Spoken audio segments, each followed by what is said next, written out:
हर एक संकट का हल होगा, वो आज नहीं तो कल होगा। माना की है अंधेर बहुत, माना की है अंधेर बहुत और चारों ओर नाकामी है। माना की है अंधेर बहुत और चारों ओर नाकामी है। माना की थक के टूट रहे, माना की थक के टूट रहे और सफर अभी दूरगामी है। जीवन के आपाधापी में जीने का ठिकाना छूट गया। माना कि थक गए सपनों में, माना कि थक गए सपनों के नींदों में आना छूट गया। माना कि चांद पे ग्रहण है और रात अभी गहराई है। पर श्री कृष्ण ने साफ कहा है कि हर एक संकट का हल होगा, वो आज नहीं तो कल होगा। अगर कर्म में तुम्हारे सच्चाई है तो कर्म कहाँ निष्फल होगा, वो आज नहीं तो कल होगा। बहुत बहुत स्वागत है दोस्तों आप सभी का आपके अपने प्लेटफॉर्म टारगेट सेमेस्टर में। जिस प्रकार से आप लोगों की नींद खुल नहीं रही है अपने सेमेस्टर एग्जाम्स की तैयारी को करने के लिए, उसी प्रकार से मैं भी अपने आप को रोज तैयार करके आ रहा हूं ताकि किसी भी प्रकार से किसी भी मोटिवेशनल लाइनों के माध्यम से आपको इस नींद से उठाया जाए और सेमेस्टर की परीक्षा के लिए एक श्रेष्ठ विद्यार्थी तैयार किया जाए। और जिस प्रकार से अपने विगत 4 सेमेस्टर में सारथी के सहयोग से सेमेस्टर की हर परीक्षा में झंडा गाड़ा है और यूनिवर्सिटी को सोचने पे मजबूर कर दिया है कि आखिर ये बच्चे पढ़ के कहाँ आते हैं, कौन पढ़ाता है इन्हें, कहाँ से कंटेंट मिल जाता है इनको, कैसे इतने सारे नंबर्स हमारे बच्चे ला देते हैं। यूनिवर्सिटी को मजबूरन ये डिसाइड करना पड़ा कि अब हमें पेपर का पैटर्न तो बदलना पड़ेगा, नहीं तो बच्चे तो यूनिवर्सिटी की खटिया खड़ी कर देंगे। भाई यूनिवर्सिटी ने पेपर का पैटर्न तो बदल दिया, लेकिन मैं एश्योर करता हूं इस बार भी कि चाहे यूनिवर्सिटी कुछ भी कर ले, वो पेपर चाहे कितना भी डिफिकल्ट बना ले, जो बच्चा सारथी में रेगुलर लाइव क्लासेस को कर रहा है, सारथी में अपलोड किए गए नोट्स को पढ़ रहा है, उसे दुनिया की कोई भी ताकत अपने परफॉर्मेंस को बेटर करने से नहीं रोक सकती है। अब मेरा उम्मीद है कि आपने जो विगत 4 सेमेस्टर्स में मार्क्स सिक्योर किए हैं उससे कहीं बेहतर मार्क्स आपके 5th सेमेस्टर में आने वाले हैं। I trust my students and I trust सारथी, क्योंकि सारथी और हमारे स्टूडेंट्स का जो डेडिकेशन है, इन दोनों के मिलन से, इन दोनों के समावेश से एक ऐसी ताकत का निर्माण होता है जिस ताकत के सामने यूनिवर्सिटी भी घुटने टेक देती है और पेपर में बच्चा फोड़ के तोड़ के आता है। सो स्टूडेंट्स, आप सभी की बड़ी डिमांड थी कि सर सारथी में लाइव क्लासेस तो काफी हो रही हैं आपकी, but what about YouTube students? क्या आप यूट्यूब के अपने विद्यार्थियों को ऐसे ही छोड़ देंगे? इस कठिन भरे परिस्थिति में, इस चुनौतीपूर्ण परिस्थिति में क्या आप हमें ऐसे ही छोड़ के चले जाएंगे? तो मैं तो आपको हमेशा आता हूं जगाने के लिए कि नींद से जग जाइए और अब से भी पढ़ना स्टार्ट कर दीजिए। इसके पहले मैंने एक और वीडियो अपलोड किया था जीएसटी का, उस वीडियो में भी मैंने आपको मोटिवेट करने की पूरी कोशिश की थी और आई होप मैंने मोटिवेट किया भी होगा। उस वीडियो में मैंने ज़्यादा पढ़ाई की बातें नहीं की थी, मैंने आपको ज़्यादा अवेयर करने के लिए और ज़्यादा आप सभी को तैयार करने के लिए सेमेस्टर परीक्षा के लिए और आपको अपनी नींद से उठाने के लिए वो वीडियो बनाया था। उस वीडियो का ज़्यादा मकसद आपको सब्जेक्ट के प्रति नॉलेज पहुंचाना नहीं था, क्योंकि वो पहली वीडियो थी। तो मैं कोशिश कर रहा था कि उस वीडियो के माध्यम से आपके अंदर एक बूस्ट ला सकूं, जो आपकी आत्मा थक गई है, निराशा से भरी हुई है, उसके अंदर एक आशा भरूं, उसके अंदर एक ऊर्जा की नई किरण को मैं देखूं। इसलिए मैंने वो वीडियो अपलोड किया। अगर किसी बच्चे को ये उम्मीद होगी कि सर पहले वाले वीडियो में आपने उतनी सारी बातें नहीं बताई जो हमारी पढ़ाई से रिलेटेड है, जितनी बातें आपने मोटिवेशन की, हो सकता है कुछ बच्चों का कमेंट भी आता है कि ये मोटिवेशन छोड़िए और पढ़ाना शुरू करिए। भाई देखिए, एक जीवन बड़ा कॉम्प्लेक्सिटीज से भरा हुआ है, स्पेशली जो छात्र का जीवन होता है। छात्र के जीवन में पेरेंट्स का प्रेशर अलग, छात्र के जीवन में परीक्षा का प्रेशर अलग, और छात्र के जीवन में व्यक्तिगत समस्याओं का प्रेशर अलग। और वो जो व्यक्तिगत समस्याएं होती हैं, अफसोस की बात तो ये होती है कि वो विद्यार्थी किसी से कह भी नहीं सकता है। तो मैं कोशिश करता हूं कि आपकी जो पढ़ाई से संबंधित समस्या है उसको सॉल्व करने के साथ साथ आपकी जो व्यक्तिगत समस्याएं हैं, आपका जो आलस्य है, उसको भी दूर किया जाए और आपको एक श्रेष्ठ विद्यार्थी बनाया जाए। सो स्टूडेंट्स, आज हम डिस्कस करने वाले हैं बिजनेस फाइनेंस फर्स्ट का ओरिएंटेशन सेशन। मैं लेके आया हूँ। ओरिएंटेशन सेशन का मतलब क्या है सर? बड़ा टेक्निकल वर्ड यूज कर रहे हैं आप आजकल, आप लग रहा है अपग्रेड हो गए हैं, बच्चे कहेंगे ऐसा। तो ओरिएंटेशन सेशन का मतलब ये है कि सब्जेक्ट का ओरिएंटेशन करना, सब्जेक्ट से आपको रूबरू कराना या आपको बताना कि सब्जेक्ट है क्या, सब्जेक्ट में आप पढ़ने क्या वाले हैं। सो बिजनेस फाइनेंस फर्स्ट, जैसा कि आपको पता होगा कि आपकी यूनिवर्सिटी ने इस बार आपको 6 सब्जेक्ट पढ़ने के लिए बोले हैं, जिसमें से 4 सब्जेक्ट जो हैं वो कंपलसरी हैं और 2 सब्जेक्ट जो है उसमें ऑप्शन दिया गया है। आप चाहें तो बिजनेस फाइनेंस ले सकते हैं, आप चाहें तो principle and practice of insurance ले सकते हैं, या फिर आप monetary theory and banking in India, इसमें से किसी भी कॉम्बिनेशन को ले सकते हैं। अगर आप बिजनेस फाइनेंस को सिलेक्ट किए होंगे तो this video is going to be important for you to start your preparation for business finance first. So what do you mean by business? Business finance को समझने से पहले हमको यह समझना पड़ेगा कि बिजनेस क्या होता है। क्या होता है बिजनेस? अगर आप में से कोई जानता है तो भी तुरंत इस वीडियो को पॉज करिए और तुरंत जाइए कमेंट सेक्शन में और लिख डालिए बिजनेस की डिफिनेशन, बिजनेस से आप क्या समझते हैं। वो स्टूडेंट जो अभी तक 5th सेमेस्टर में आने के बावजूद भी बिजनेस का मतलब नहीं जान पाए हैं, तो लानत है आपकी पढ़ाई पे। दुर्भाग्यपूर्ण है आप कि आपको अभी तक बीकॉम की पढ़ाई करने के बावजूद भी, बीकॉम का लास्ट ईयर है आपका और अभी तक even you don't know what do you mean by business. So it's very, कह सकते हैं एक तरह से कि शर्मिंदगी भरी बात है मेरे लिए भी और आप सभी के लिए भी, कि हो सकता है कहीं ना कहीं as a tutor, as a teacher मैं भी आपको सिखाने में असमर्थ रहा, और एज ए स्टूडेंट आप अपनी लापरवाहियों की वजह से, अपने आलस्य की वजह से सीखने में असमर्थ रहे। तो स्टूडेंट्स, आज हम कोशिश करेंगे कि बिजनेस फाइनेंस का मतलब समझे। सबसे पहले समझते हैं दोस्तों बिजनेस का मतलब। मैं ये प्रिज्यूम कर रहा हूं कि आप में से कुछ लोग नहीं जानते होंगे, अगर सभी लोग जानते होंगे तो मेरे लिए बहुत खुशी की बात है, अगर कुछ लोग नहीं जानते होंगे फिर भी कोई बात नहीं, मैं एक बार फिर से आपको बताने की कोशिश करूंगा what do you mean by business. तो बिजनेस एक इकोनॉमिक एक्टिविटी होती है। क्या होती है? बिजनेस एक इकोनॉमिक एक्टिविटी होती है, यानी व्यवसाय एक आर्थिक गतिविधि होता है जिसमें एक व्यक्ति, जिसमें एक पर्सन रेगुलर बेसिस पे गुड्स एंड सर्विसेज का बाइंग एंड सेलिंग करता है और उसका मकसद होता है प्रॉफिट कमाना। तो वेरी सिंपल डिफिनेशन, बिजनेस एक तरह की आर्थिक गतिविधि है, एक तरह की आर्थिक क्रिया है जिसमें एक व्यक्ति रेगुलर बेसिस पे गुड्स एंड सर्विसेज को बेचता है, खरीदता है, बनाता है, बेचता है और उसका मकसद होता है प्रॉफिट कमाना, लाभ कमाना।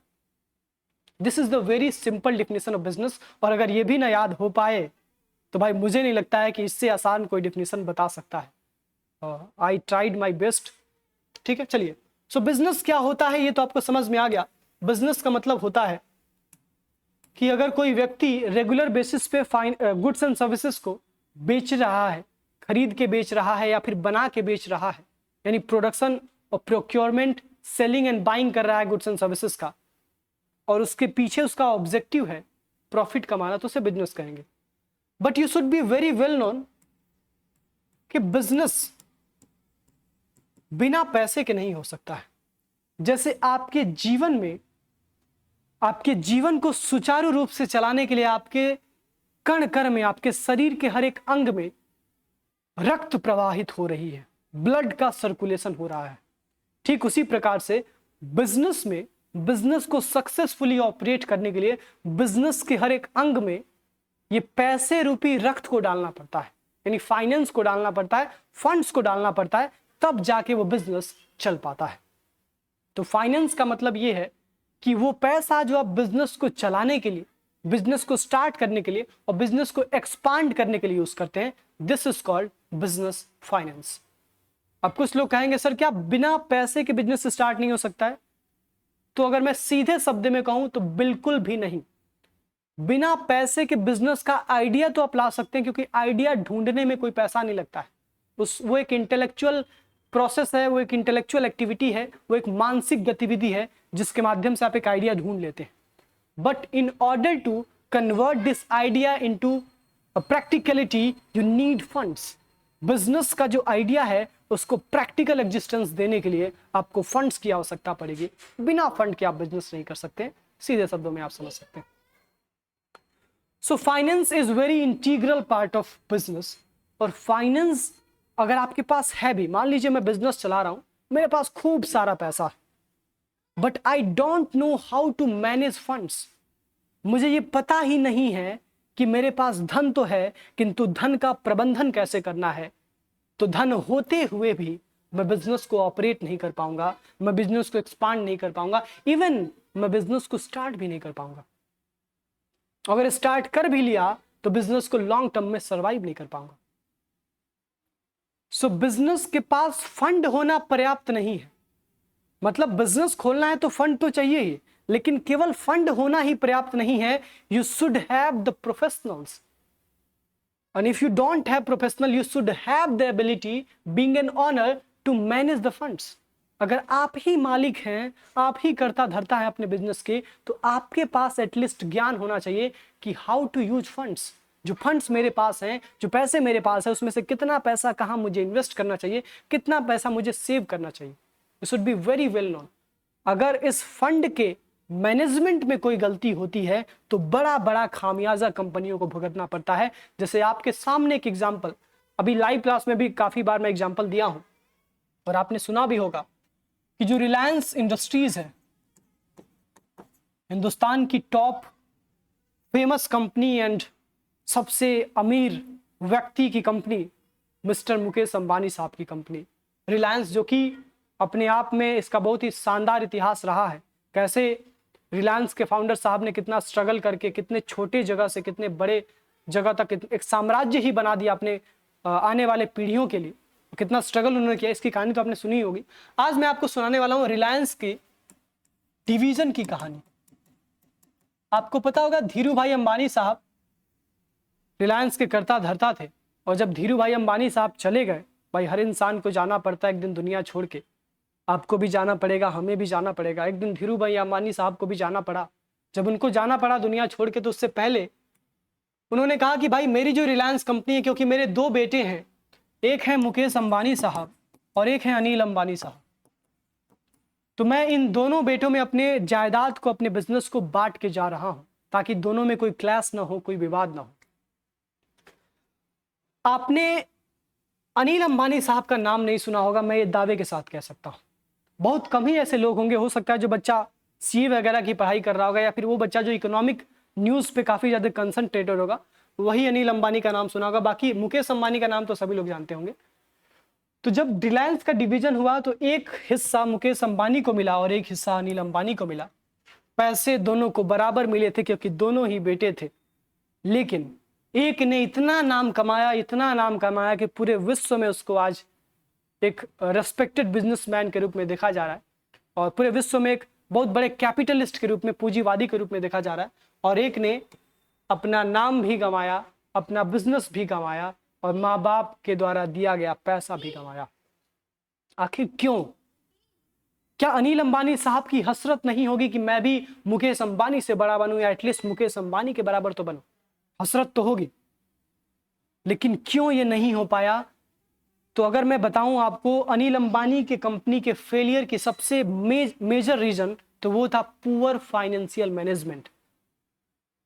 मतलब अनिल अंबानी के पास पैसे तो बहुत थे, लेकिन पैसे को मैनेज कैसे करना है, जो मैनेज करने वाले प्रोफेशनल्स थे वो कैपेबल नहीं थे। और उनका जो डिसीजन था, हो सकता है वो कैपेबल भी होंगे, लेकिन उनका जो डिसीजन था, जो डिसीजन उन्होंने लिया अनिल अंबानी साहब की कंपनी के लिए, वो डिसीजन उस कंपनी के लिए इतने गलत साबित हुए कि वो कंपनी बाद में इंसॉल्वेंट डिक्लेयर हुई। और एक समय ऐसा भी आया कि अनिल अंबानी साहब के पास इतने पैसे नहीं थे कि वो बैंक से जो लोन लिए थे वो पैसा वापस लें, तो उनको पैसा वापस दें, तो उनको जो हमारी देश की एजेंसीज हैं, हमारे देश की जो इन्वेस्टिगेशन एजेंसीज हैं, हमारे देश के जो इन्फोर्समेंट डायरेक्टरेट वगैरह हैं, उन्होंने गिरफ्तार करने का डिसीजन लिया। तो फाइनली मुकेश अंबानी साहब ने इनका सहयोग किया। तो मुकेश अंबानी साहब की वजह से अनिल अंबानी साहब एटलीस्ट बच गए, फुटपाथ पे नहीं आए। तो ये इंपॉर्टेंस होता है एक बिजनेस में फाइनेंशियल मैनेजमेंट का। देखो, अच्छा फाइनेंशियल मैनेजमेंट एक बिजनेस को कहां ले जा सकता है? टॉप क्लास बिजनेस बना सकते हैं आप अच्छे फाइनेंशियल मैनेजमेंट से। लेकिन वहीं अगर आपके फाइनेंशियल मैनेजमेंट में कोई गड़बड़ी है, तो आप अपने अच्छे खासे बिजनेस को भी डुबा सकते हैं। So being a student of BCom, you should be very well known how to use funds। हो सकता है आप में से बहुत सारे स्टूडेंट्स होंगे जो पैसा कमाते होंगे, पार्ट टाइम कहीं काम करते होंगे, लेकिन उसमें से बहुत कम ही ऐसे स्टूडेंट्स होंगे जो उस पैसे को बचा पाते होंगे या फिर उस पैसे को कहीं इन्वेस्ट कर पा रहे होंगे, just because of poor financial management. और कुछ ऐसे बच्चे भी होंगे जो भले ही थोड़ा कम कमा रहे होंगे, but they are very well known about their future needs. वो अपने भविष्य में आने वाली आवश्यकताओं के लिए बहुत अच्छे से जानते होंगे, जागरूक होंगे, और उसके लिए वो अभी से सेविंग्स वगैरह कर रहे होंगे, इन्वेस्टमेंट प्लान्स वगैरह उनके होंगे।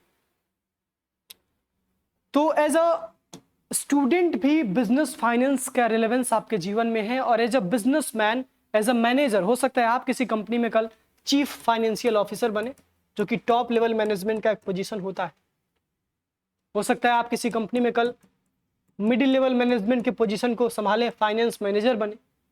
इन दोनों ही परिस्थितियों में आपके पास अगर फाइनेंस का अच्छा नॉलेज नहीं होगा तो क्या आप फंड्स जो बिजनेस के पास हैं उसका ऑप्टिमम यूटिलाइजेशन कर पाएंगे?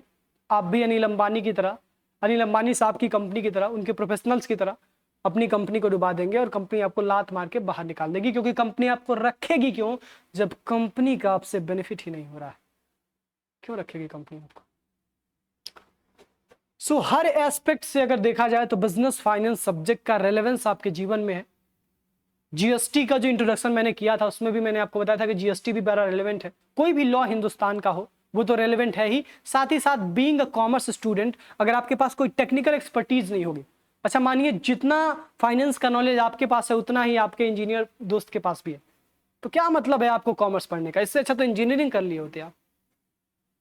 तो वो टेक्निकल एक्सपर्टीज फाइनेंस की आपके पास होनी चाहिए, ऐसा मुझे लगता है, और वो कहीं ना कहीं आप बिजनेस फाइनेंस वाले सब्जेक्ट में ही सीख पाएंगे। सो बिजनेस फाइनेंस मतलब समझ में आ गया, the funds that you use in your business to start the business, to operate the business and to expand the business. यानी किसी व्यवसाय को शुरू करने के लिए, किसी व्यवसाय को सुचारू रूप से चलाने के लिए, या किसी व्यवसाय का एक्सपांसन करने के लिए, उसको बढ़ाने के लिए, उसका विकास करने के लिए हमें पैसे की आवश्यकता पड़ती है, और जिस पैसे को हम यूज करते हैं इन तीनों कामों में उसे हम बिजनेस फाइनेंस कहते हैं। सो बिजनेस फाइनेंस जो व्यक्ति करता है, बिजनेस फाइनेंस का जो मैनेजमेंट जो व्यक्ति करता है उसे हम फाइनेंस मैनेजर कहते हैं। और बीइंग अ फाइनेंस मैनेजर, एक मैनेजर को 3 प्रकार के डिसीजंस लेने पड़ते हैं। क्या करते पड़ते हैं? 3 प्रकार के डिसीजंस लेने पड़ते हैं। एक होता है फाइनेंसिंग डिसीजन, एक होता है आपका फाइनेंसिंग डिसीजन। तो जब आप किसी कंपनी में वित्त प्रबंधक बनेंगे यानी फाइनेंस मैनेजर बनेंगे तो आपको 3 प्रकार के निर्णय लेने होंगे, जिसमें से सबसे पहला निर्णय होगा फाइनेंसिंग डिसीजन यानी वित्त निर्णय, वित्त को कैसे लाना है, मतलब पैसे को कैसे लाना है उसका निर्णय। दूसरा होगा आपका इन्वेस्टमेंट डिसीजन यानी निवेश से संबंधित निर्णय, और तीसरा होता है आपका डिविडेंड डिसीजन यानी लाभांश से संबंधित निर्णय। तो 3 प्रकार के निर्णय लेने पड़ते हैं अगर आप किसी कंपनी के फाइनेंस मैनेजर हैं तो, या फिर आप किसी बिजनेस के ओनर हैं और आपके पास कोई पर्टिकुलर प्रोफेशनल्स नहीं है फाइनेंस फील्ड के, तो आप खुद सोचिए अगर आप कोई बिजनेस स्टार्ट कर रहे हैं, मान लीजिए आप कोई छोटा सा बिजनेस स्टार्ट कर रहे हैं, एक छोटा सा आप स्टॉल लगा रहे हैं जहाँ पे आप चाय का स्टॉल लगा रहे हैं, बीकॉम चाय वाला, क्योंकि आजकल बड़ा फेमस हुआ है। मैंने भी नौका विहार पे, क्योंकि मैं भी गोरखपुर में ही हूँ, तो नौका विहार एक दिन हम लोग गए थे तो वहाँ पे देखा था मैंने बीकॉम चाय वाली ऐसा कुछ लिखा हुआ था, एक है बीकॉम कंप्लीट कर चुकी हैं और वो चाय बेच रही थी। इसमें कोई बुराई नहीं है, मैं इसको बिल्कुल भी गलत चीज़ नहीं मानता हूँ। It is very better to start your own business rather than going for any other business and working there. किसी व्यक्ति के अंदर गुलामी करने से अच्छा है खुद का बिजनेस खड़ा करो। और कॉमर्स के स्टूडेंट हो तुम, गुलाम बनने के लिए पैदा नहीं हुए, तुम तो मालिक बनने के लिए पैदा हुए। कॉमर्स के स्टूडेंट्स को मैं हमेशा कहता हूँ, don't go for the jobs whether it is private job और government job, go to become an owner, try to become a business owner, entrepreneur, क्योंकि आपका फील्ड ही वो है।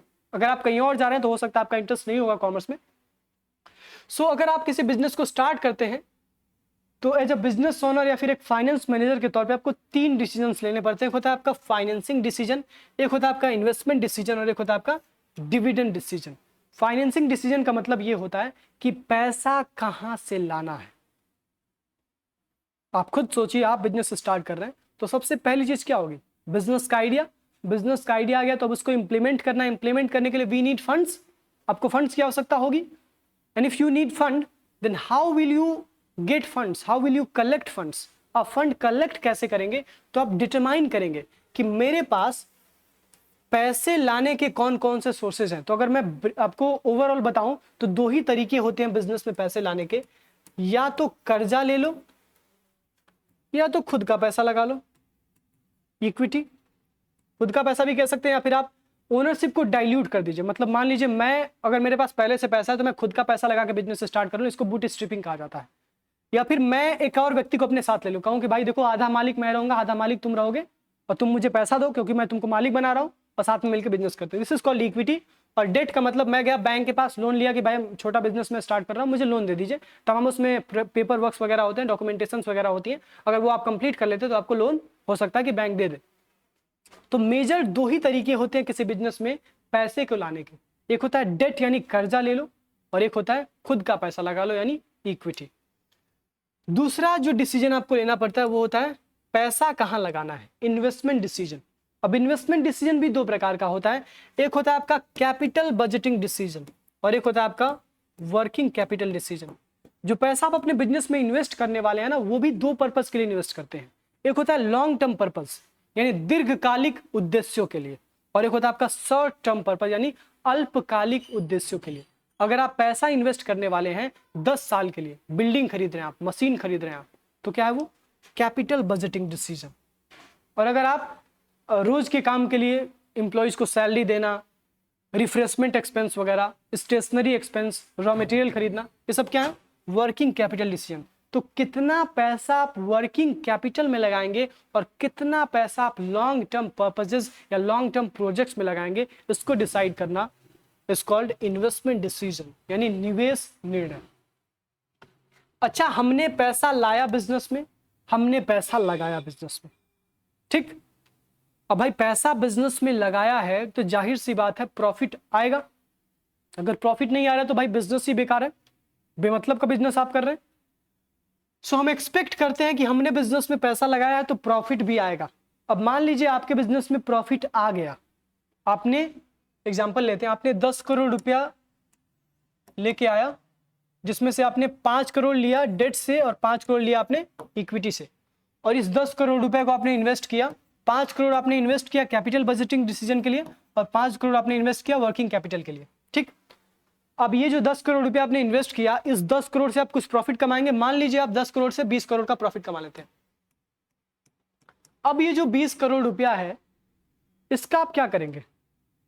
आपके पास ऑप्शन है कि आप 20 का 20 करोड़ रुपया दोबारा इन्वेस्ट कर दें, या फिर 20 का 20 करोड़ रुपया अपने पास रख लें, बिजनेस में बिजनेस के जो ओनर्स हैं उनके बीच में डिस्ट्रीब्यूट कर दें। मान लीजिए मैं ओनर था और आप ओनर थे, मैंने आपसे पैसा मांगा था, आपको इक्विटी दिया था, तो आप दोनों लोग, हम लोग मिल के बांट लें, 10 करोड़ तुम्हारा 10 करोड़ हमारा। ऐसे तो कंपनी बंद हो जाएगी, कंपनी चलेगी कैसे? तो एक ऑप्शन ये होता है कि कुछ पैसा बांट दें आपस में, हमारी भी जीविका चले, आपकी भी जीविका चले, और कुछ पैसा री इन्वेस्टमेंट पर्पस के लिए रख लें, यानी दोबारा निवेश करने के लिए रख लें। This is called dividend decision. Dividend decision में हम ये डिसाइड करते हैं कि कितना पैसा हमें अपने पास रखना है और कितना पैसा हमें बांट देना है शेयर होल्डर्स के बीच में डिविडेंड के रूप में। क्योंकि आपको पता होगा कि जो पैसा हम प्रॉफिट का जो हिस्सा, जो स्मॉल पोर्शन ऑफ प्रॉफिट हम शेयर होल्डर्स के बीच में डिवाइड करते हैं, उसे हम डिविडेंड कहते हैं, ठीक है। चलिए, सो ये बेसिक 3 डिसीजंस होते हैं जो आपको एज अ फाइनेंस मैनेजर अपने बिजनेस में लेने पड़ते हैं, और ये 3 डिसीजंस को आप बड़े डिटेल में पढ़ने वाले हैं। और ये 3 डिसीजंस कितने डिटेल में आप पढ़ेंगे, बस इस बात से अंदाजा लगा दीजिए कि ये जो 3 डिसीजंस हैं, इसी में आपका पहला जो बिजनेस फाइनेंस फर्स्ट है, 2 डिसीजंस में आपका बिजनेस फाइनेंस फर्स्ट खत्म हो जाएगा, फिर आपका बिजनेस फाइनेंस सेकंड आएगा, उसमें थोड़ी बहुत चीजें हैं थर्ड डिसीजन से लेकर। तो सबसे पहले तो जो बच्चा अभी तक सारथी ज्वाइन नहीं किया है, मैं आपको बता दूं कि भाई सेमेस्टर की तैयारी के लिए एकमात्र विकल्प आपके पास है सारथी। ये अपने दिमाग में गांठ बांध लीजिए, and this is the best option that you have in the market. So अभी जाइए, डिस्क्रिप्शन बॉक्स में आपको लिंक मिल जाएगा हमारे टारगेट गुरुकुल ऐप का। अगर डिस्क्रिप्शन बॉक्स में नहीं मिल रहा है तो कुछ नहीं करना है आपको, प्ले स्टोर पे चले जाइए, प्ले स्टोर पे जाके टारगेट गुरुकुल सर्च करिए, वहां से आप हमारा ऐप डाउनलोड कर लीजिए। और ऐप डाउनलोड करने के बाद आप पेड कोर्सेज के ऑप्शन में जाएंगे तो आपको पेड कोर्सेज मिल जाएंगे। जो भी आपका पेड कोर्स है सारथी फॉर बीकॉम 5th सेमेस्टर, आप उसको ज्वाइन कर लीजिए। एंड देयर आफ्टर आपकी जो लाइव क्लासेज चल रही हैं बीकॉम 5th सेमेस्टर में, वो आप रेगुलर बेसिस पे करने लगेंगे। दूसरी चीज, जो बच्चे केवल YouTube के सहारे बैठे हुए हैं कि सर YouTube पे आएंगे एंड में प्रैक्टिसेस वगैरह कराएंगे, तो ऐसा नहीं कि मैं इस बार YouTube पे एंड में प्रैक्टिसेस नहीं कराऊंगा, बिल्कुल कराऊंगा। अब मैंने अगर आपकी जिम्मेदारी ली है, 20,000 बच्चों का परिवार है अपना, तो वो तो मुझे कराना पड़ेगा। लेकिन एज अ स्टूडेंट ये आपकी रिस्पॉन्सिबिलिटी है कि आप अभी से थोड़े से जागरूक रहें, थोड़े से मेहनती बने और अभी से अपनी पढ़ाई को स्टार्ट करें। तो बस ये इनिशिएट करने के लिए मैं आपके लिए कुछ 2-4 लेक्चर्स लेके आ रहा हूँ। हर सब्जेक्ट का एटलीस्ट ओरिएंटेशन सेशन मैं आपको दूंगा कि किस सब्जेक्ट में आपको क्या पढ़ना है। तो बिजनेस फाइनेंस फर्स्ट में ये चीज़ें हो गई, इसका ओरिएंटेशन हो गया कि आपको क्या क्या पढ़ना है। अब हम नेक्स्ट लेक्चर लेके आएंगे आपका जो आपका थर्ड सब्जेक्ट है कॉर्पोरेट अकाउंटिंग, उसके संदर्भ में, और उसमें मैं आपको बताऊंगा कि कॉर्पोरेट अकाउंटिंग में आपको क्या पढ़ना है। तो दैट्स इट, बाकी मिलते हैं नेक्स्ट लाइव क्लास में।